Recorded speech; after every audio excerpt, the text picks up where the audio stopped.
Welcome to a new episode of Sunday Sauce. I know it's been a while, but this one's going to be worth it. I got my friend John Tobacco here, host of Wiseguys on Newsmax on Saturday night at 10 p.m. Right, John? You got that right. And Sundays at 3 o'clock. Sundays at 3 o'clock. John, thanks for coming on. You were in Wall Street. You ran for politics. You're an interesting guy. So why don't you tell me what's going on? Well, look, my real true love is Wall Street. That's where I always wanted to go from when I was a little kid. I spent 30 years on Wall Street. You know, I went through the whole Wolf of Wall Street era, wild west, worked at every schlock house, shop you could ever imagine. Did deals with the Wolf of Wall Street, did deals with the worst of the guys on earth. But that was when I was 23, 24, 25, 26. Son of a cop from Staten Island. You hit Wall Street, within 6 months, you're getting handed checks for $20,000, $30,000 a month. It's a pretty amazing feeling. You're not really asking a lot of questions because the old people leading you around are telling you, what you're doing is legal. But luckily for me, I escaped those days. I did get a smack over the head from the regulators where I lost my broker's license. I'm never allowed to be a stockbroker again. But I turned my attention to financial technology. That's what I kind of always, since I was a kid, was like an inventor. I had erector sets and I used to build things and try to come up with wacky inventions. And I started figuring out, way back in the 2000s, where there were inefficiencies in different Wall Street transactional engines and building little nuanced pieces of technology to address that. A lot of firms are still doing stuff manually. I launched a company called LocateStock.com, which, I sold in 2012. But, many of the technologies that I invented back then and patented are still in use in the biggest financial institutions in the world. And then in 2015, my buddy, the CEO of Overstock.com, called me up and said, hey, we want Overstock to be the first company to accept Bitcoins. And I was like, I don't know about this. I almost got in trouble once for selling bullshit. But it's funny. That's funny. My Overstock brought me on. He basically said, look, I think this thing is the future of transactions, money. And I got a bunch of geniuses over here from Stanford and BYU. But where the deep, dark secrets of Wall Street are. I need somebody with capital markets experience to come in. And Patrick Byrne, the CEO of Overstock, he used to call the tech guys propeller heads. That was his pet name for them. He said, I need somebody to talk to the propeller heads and translate that into real world capital markets. So I joined and believe it or not, I knew nothing about cryptocurrency back in 2014, 15. But we accomplished the goal. Overstock was the first company ever to accept Bitcoin as a transaction, as a payment, which was a big development. And then that I actually sold my company to Overstock.com in 16.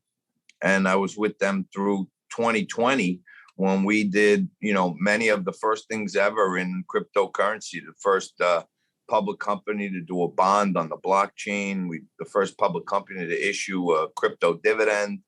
I raised $134 million for our subsidiary, all through a cryptocurrency token offering, which one of the first of its kind, approved by the regulators here in the U.S.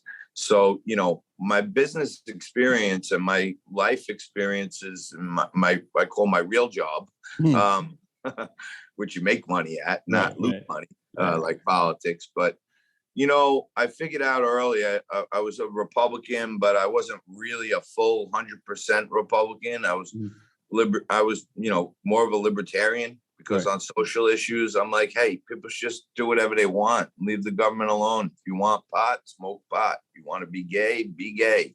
If you want to dress like a woman, be my guest, True. I agree. And no, I'm down with that. I always say, look, we're waving the rainbow flag at all times on Wiseguys, okay?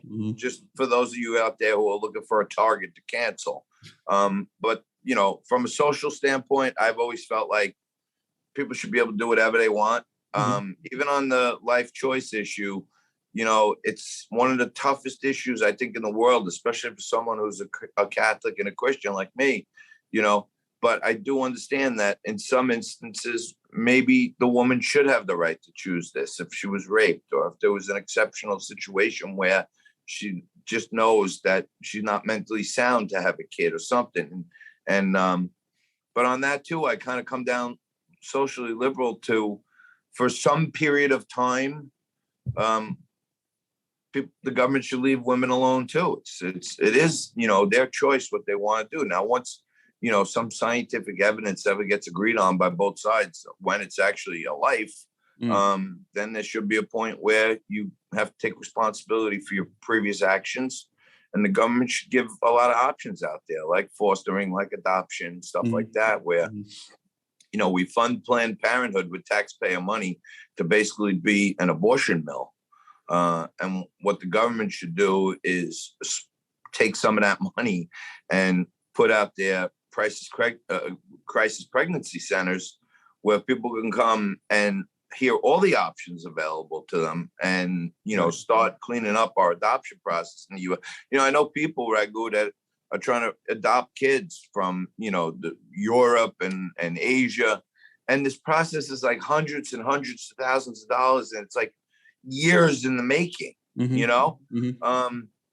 at the end of the day, millions of lives are aborted. Maybe there's some percentage of that can help people here that really want that kid. So but look, I found out from my Wall Street days that most of these fundraisers and most of these politicians, they're like whores. You know what I'm saying? I know what you're saying. For sure. They'll give up almost anything for a big check. They'll sell their own mother for a big check. And a lot of these I left the Republican Party for a little while because I didn't like the way my local leadership was. I joined the Independence Party. So, when you're in the Independence Party and you want to go to a Democrat event, you can go, right? No one's going to wonder why you're there. And if you want to go to a Republican event, you can go because people say, oh, all right, he used to be a Republican. So, I built this strategy up of when I wanted to get close to people and know what they're really about, I would go to one of their first fundraisers, and it says gold sponsor 1,000, silver friend 500, and general admission 75. So I would write the $1,000 check and go to some liberal Democrats campaign event, and they would all kiss my ass because they assume, well, he's a Republican, but he gave us $1,000. And you start to matriculate into different circles, or go to Republicans, do the same thing. Go to, Democrat, Republican. The mighty dollar is a free pass into everybody's inner circle in politics. And then, you write a couple checks or something, and all of a sudden you're in the inner circle, because there's not a lot of people that write $1,000 and $2,500 checks. So, you start talking about the true strategies, and they don't think you're, going to hurt them. But my intention was never hurt them. My intention always in politics was get more people to vote, get more ballot access for people. I think we should have 10 candidates, 12 candidates. So, and they should all have easy access. And so people can kind of really break down the different types. Right now, the system that they offer us is this or that, and that's it. You know what I mean? It's like you go in the store and they say, you want meat or fish? That's it. That's all we got, Right. I mean, in those circles, I started to be able to gain a lot of kind of insight, information, intelligence. And I ran for office in 2009. I ran out of my district, just, kind of as a principled run. I knew I probably couldn't win. I was outnumbered immensely, but I wanted to expose some issues, which I did. I was happy about it. I got smoked. And then, more recently, I ran for New York City Comptroller. I exposed a whole load of corruption in the New York City Board of Elections. You should watch out for all the schemery they run down there when you throw your hat in the ring. But I ran for New York City Comptroller. I got thrown off the ballot a couple times. The people in New York City went out and petitioned for me a second time, and got me back on the ballot on the Libertarian line. Very hard to win in New York City without the Democrat line. Forget about the Republican line. So good luck to you, my friend. You got a lot of work to do in front of you. Yeah, I mean, it's funny. Like, you would think people would want you to run for comptroller because you have all this knowledge of, technology and Wall Street and this and that, but it's just that your parties don't align with them, so they just don't vote for you. It just, like, they don't even look at the facts that you have, the education and what you've accomplished. It's just Republican, independent, bad. It has to be Democrat in New York City. That's what it is. So, Yeah. Yeah. And like even like Curtis, when he ran for mayor, everyone knew Adams was going to win. It's just, unless you can duplicate Rudy Giuliani from back in the day when he ran in the 90s, then if you get somebody like that, I feel like maybe they have a shot. But New York really has to get really, really shitty for that to happen. It can't, right now it's not that shitty. It's kind of shitty, but it's getting there, No, it's very shitty, Mike. And, don't forget, Rudy Giuliani for most of his life was a Democrat. Right. So even though he won the city and his margin of victory basically was Staten Island, he tells me all the time how much he loves Staten Island because they put him over the top. But a lot of people knew that deep down he had a lot of Democratic values in him. So he got a lot of Democrat votes. Democrats outnumber Republicans in New York City 6-1. Right. So, you need 80% turnout on the Republican side to beat like a 30% turnout on the Dem side. So it's hard. And yeah, it's definitely hard. I mean, like, even with what's happened with the governor primary, right? You saw like no Republicans even came out to vote because they're all like assuming that Hochul has in the bag. So why are we even going to bother coming out for a primary? The voting turnout was so low. It was like disgusting. Yeah, and the government, once again, the Board of Elections, they want the easiest thing. The lower the turnout, the better it is for the Board of Elections because it's less work for them. And they screwed everything up here, especially in New York. They have the gubernatorial primary in July, the congressional primaries are in August. People don't even know, am I voting? Do I go to the same booth? Then the early voting, you go to one place. Late on same day voting, you go to another place. So they've created this kind of culture of confusion out there that I think you're right. In Staten Island, we have a really strong group of people who are engaged and stuff, and we had a 15% turnout. So, that's what I'm saying. It's just, I get up, I do, I got into the community activism stuff when I was younger, and I'm always fighting for my Staten Island community. I got into it with the Max Public House, opening up during the lockdowns, telling the mayor and the governor to go screw themselves. But I started talking to a lot of people in the streets. And at that time, he said, Johnny, keep doing what you're doing. This, that. What could I do? How could I help? I'll do anything, babe. And it sounds cliche, but I swear to God, it's my line all the time is what you could do for me is promise me one thing. You're going to vote. You're going to take your wife or your girlfriend or your daughter and get us 2 votes that they didn't expect. You know what I mean? Please go vote. And it sounds like bullshit, like, oh, go vote. But you have to vote. I figured out a long time ago that when I had the will and the way to run for office, if I didn't, to at least get my views out there, whether I think I'm going to win or lose, I'm going to throw my hat now. I'm going to fight to the end with an any given Sunday attitude.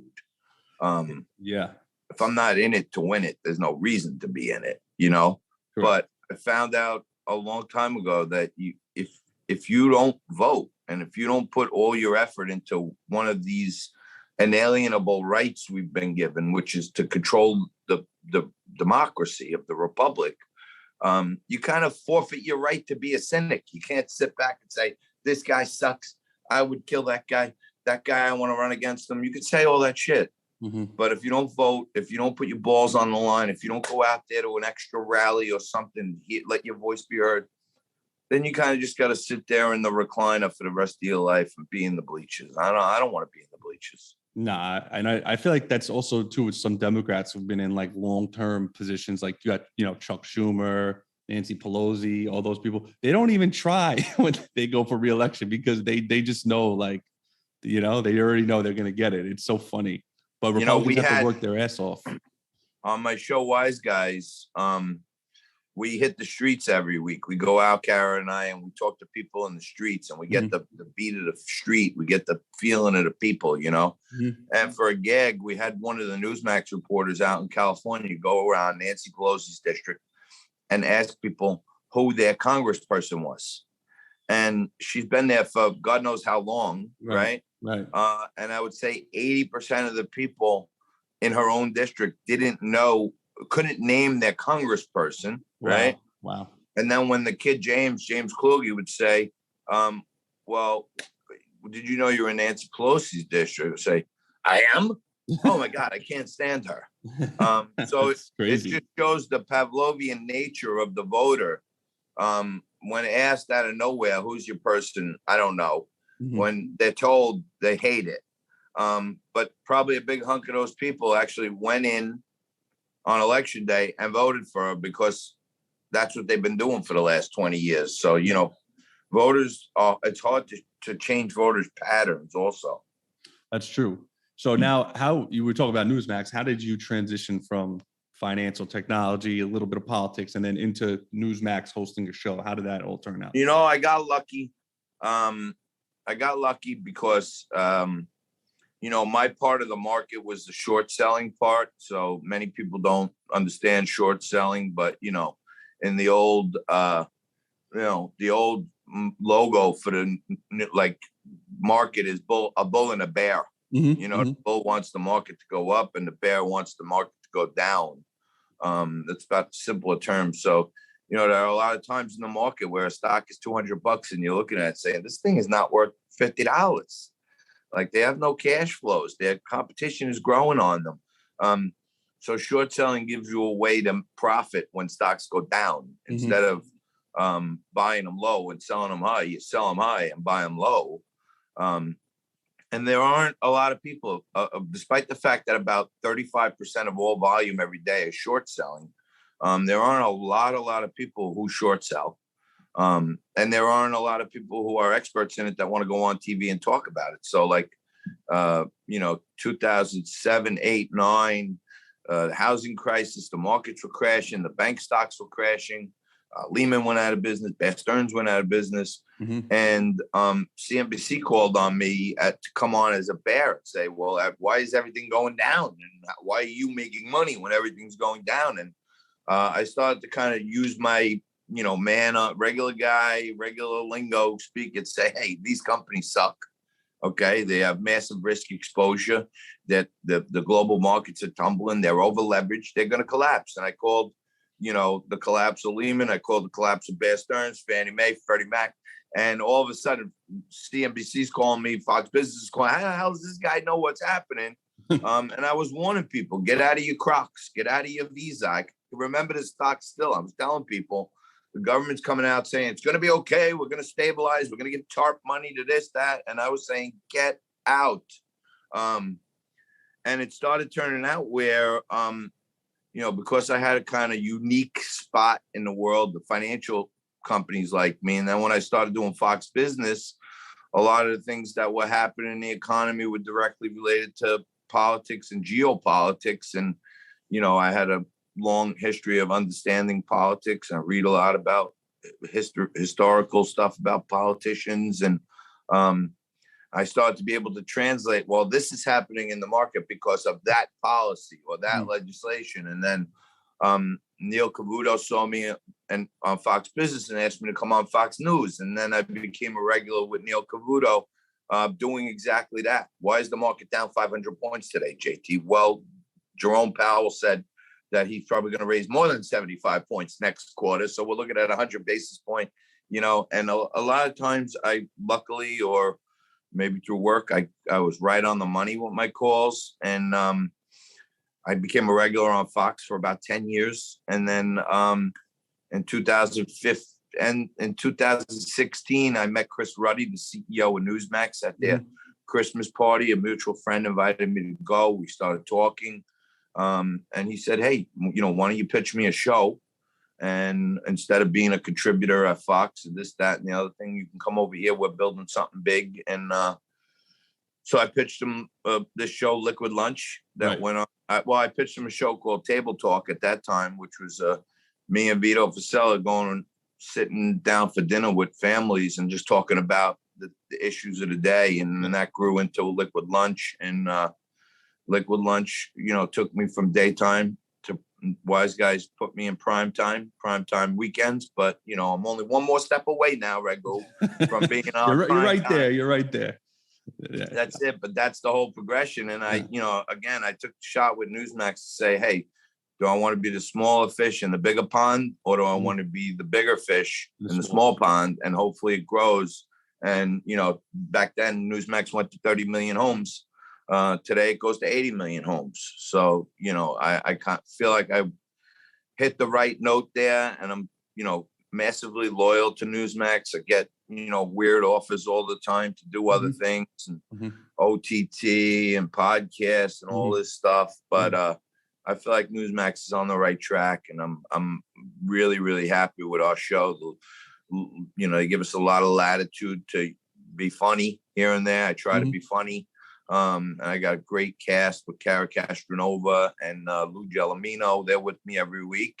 And then we bring in all kinds of cool, crazy guests. And, we've had Chaz Palminteri on twice. We've had Bo Dietl on. We've had Curtis Sliwa on. We have, professors in economics, and we have police chiefs. And, we run the gamut from community activists on the street to for vaccine mandates to, Rudy Giuliani or Chaz Palminteri. So many people come up to me and say, JT, I love, I go with the Goomba style. That's the only thing I got going for me. I go, I wear the pinstripe suits, I know, trust me. The one thing I know is when I'm on there, I don't use a teleprompter. Nobody writes notes for me. I talk from my head and my heart. And it's been translating to America really big. Last week, we had our biggest ratings ever in history.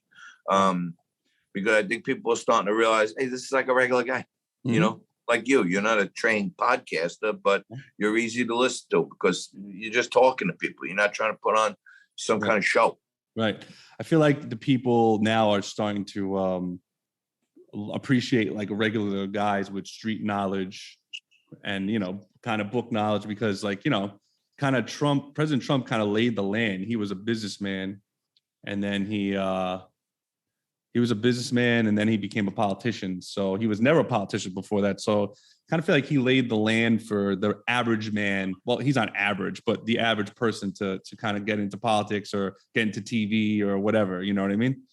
Without a doubt. And you want to know something? I swear to God, from when I was a little kid, I, played every sport known to man. But I always used to think, you know what, maybe one day I could be president, And then, in life, when you have little hiccups and hurdles, like losing your broker's license or, getting divorced or something like that, and you start thinking, well, I marked up my record. That may be an unreasonable dream. But a guy like Trump gave a lot of people hope that not just to be president, but you could have all these flaws and you could be outspoken and you could say it like it is, and you could still become the president of the United States. So I think it was inspiration to people in a lot of ways. Yeah. So real quick, I know before I let you go, who do you think should run in the presidential election? Should it be Trump or DeSantis? This is the big talk right now. Yeah, I don't think there's big talk about that. I know it's starting to flitter out into the news, but to me, that's the left wing of this country. Trying to split up conservative voters. So they keep floating that shit out. I haven't seen DeSantis say one thing disrespectful to Trump at all. I haven't seen Trump really shit on DeSantis other than to say, hey, he was in a neck and neck race. He was losing. I endorsed him and he won. So, which is a fact. So I think DeSantis is playing it really smart. He's not acting like president. He's acting like he's running for governor. He doesn't want to piss off Trump. But it's 100% my view, Raghu, that the left wing in this country is floating all that stuff out there because they want to split up people between Trump and DeSantis right now. You know what I'm saying? And I think their worst nightmare is Trump DeSantis. Well, one of them has to move because apparently, you can't run on the same ticket if you're in the same state. So someone's going to have to do something. That's what the law is. I heard. Yeah. I believe that to be true. But Trump could easily move back to Trump Tower. He can move back to New York. He can move to Alabama. He could go wherever he wants. So, and then he can decide that. I want to see Trump run again. I think, until I see some real serious evidence, I wish he would stop banging I won the election drum. But look, maybe he knows more than us. I don't know. The proof will be in the pudding. But, Ron DeSantis is doing good as a governor, but, he has no real business experience because he was a politician most of his life. And to me, he's been adopting a lot of Trump style by doing things out of the box and everything else. So, if you're going to sit there and say you'd rather see DeSantis than Trump, then to me, that's pretty yellow bellied because we know what we had in Trump and the proof is in the pudding. If you want to go with a guy who's like a junior member of the Trump team, because he's not as brash, then I think you're playing into their cause because to me, Trump and any vice president that's clean and capable, I think wins the next election. Wow. Truer words never been spoken. And you're a smart guy. So maybe this call will be right. You predicted a lot of things. So, All right. So John, where do we find Wiseguys on Instagram? Do we got our Twitter? Where do we go? All right. Yeah. Well, Newsmax shows aren't allowed to have their own social. Right. So that, I'm on Twitter, Facebook, Johnny Tobacco. You can reach me there, follow me there. I answer every freaking message, believe it or not. Wiseguys is on 10 p.m. Saturdays. The show airs again 3 p.m. on Sundays. With a lot of people tuning in when you're making your Sunday sauce on Sunday. Yeah, that's right. Start that pot a little bit and then flip on Newsmax at 3 p.m. To see the best of the week. And I would just say go to newsmax.com, go to the show page, and you'll see Wiseguys there. Click on it, and every episode we've been on over a year, and all the episodes are there for you perusing. Amazing. Well, John, thank you for your time. Hopefully we can do this again, and maybe I'll be on Wiseguys one day. Maybe that would be good. That'd be good. Thanks, John. Thank you so much, brother. Appreciate it.